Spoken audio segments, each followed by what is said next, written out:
Bonjour à toi. Aujourd'hui, on est en nouvelle lune du Lion. C'est une des lunes les plus lumineuses, les plus courageuses et les plus fortes de l'année. Et elle nous invite à oser rayonner notre pleine lumière sans peur du regard, du jugement extérieur.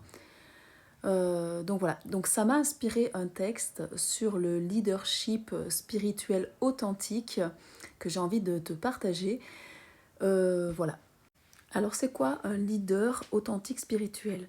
C'est quelqu'un qui a la capacité à se gouverner par lui-même sans remettre son pouvoir aux instances extérieures.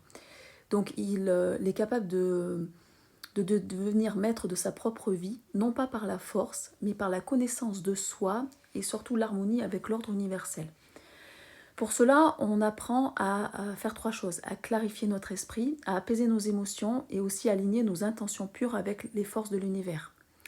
On doit éviter le piège de devenir un influenceur, mais être une figure d'exemplarité en prenant notre responsabilité de notre propre état énergétique et en étant acteur de notre développement. Donc nous devons faire preuve de discipline, de patience, de volonté sincère pour comprendre les lois divines et aussi les lois de la nature. C'est important d'intégrer les lois de la nature en nous. Nous devons passer par l'alignement des pensées, des paroles et des actions pour activer en nous ce puissant levier de transformation.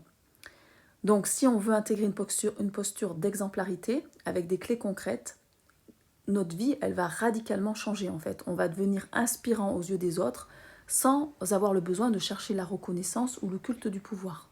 Alors je vais te parler de quelques clés qui permettent d'être dans cette énergie de leadership authentique.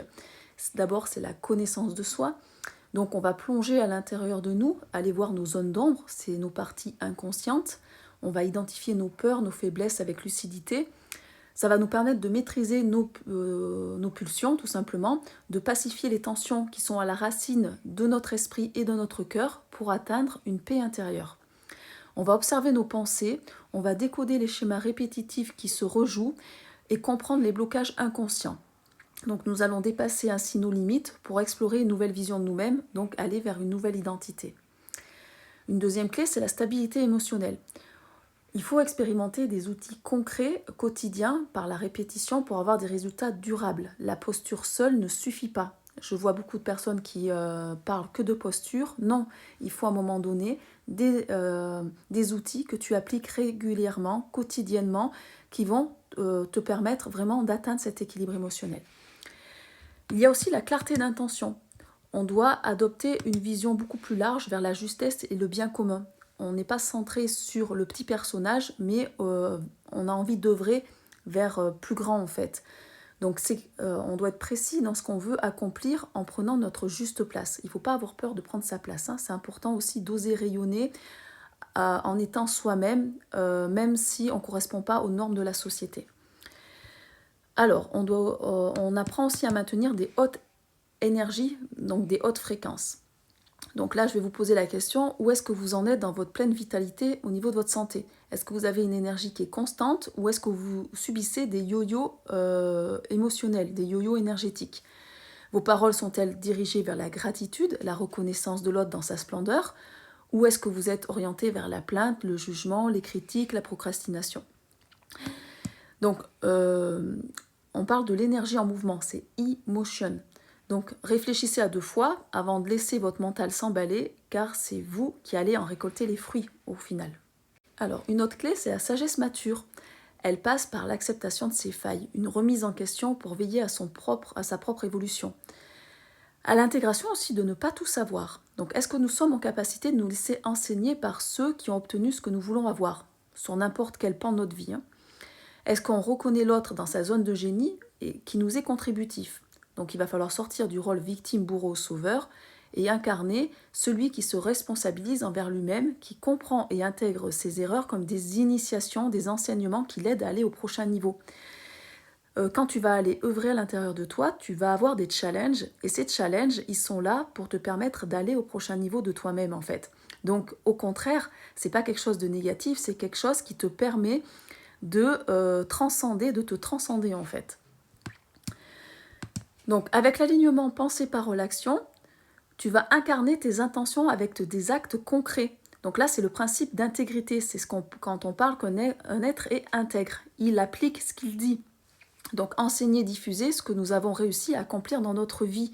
Nous n'allons pas parler de choses que nous ne réussissons pas à faire, mais des choses que nous avons incarnées, nous, que nous avons réussi à passer au niveau initiation. Le leader spirituel n'est pas un influenceur sociétal, mais c'est un inspirateur motivationnel qui est souvent hors de la norme, parce qu'il est en avance sur son temps. Il est juste et authentique dans sa qualité de précurseur du changement. Il est là pour amener du changement. Alors, la connexion, la connaissance, sans action intégrée, elle reste stérile. C'est comme un bon penseur, ça peut être un bon philosophe, un bon orateur, mais qui derrière, en fait, ne développe pas le statut de génie puisqu'il n'incarne pas, en fait, les choses. Après, il y a une dernière clé que je voulais te parler, c'est la posture intérieure. Qu'est-ce que tu nourris en toi? Donc même si tu es au cœur de l'adversité, au niveau collectif, qu'est-ce que tu choisis de nourrir? Est-ce que tu nourris l'enfer, c'est-à-dire tes propres démons intérieurs, ou est-ce que tu es dans une vision de créer le paradis à l'intérieur de toi? Car n'oublie pas, le reflet extérieur est le reflet de ton monde intérieur. Ton leadership œuvre déjà envers toi-même avec une volonté d'agir pour grandir.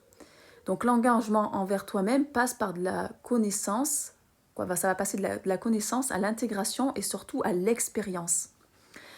Donc au lieu de résister, de lutter, tu vas lâcher prise sur la problématique et tu vas te demander qu'est-ce qui crée en toi ce chaos extérieur. Si tout le monde œuvre dans ce sens, revient à l'intérieur de lui avec des remises en question, l'humanité fera des sauts quantiques prodigieux vers une nouvelle réalité merveilleuse. Donc ce qu'il faut comprendre, c'est que le chemin, il passe par nous et nous sommes tous une clé d'activation, un renouveau céleste pour révéler ton étoile.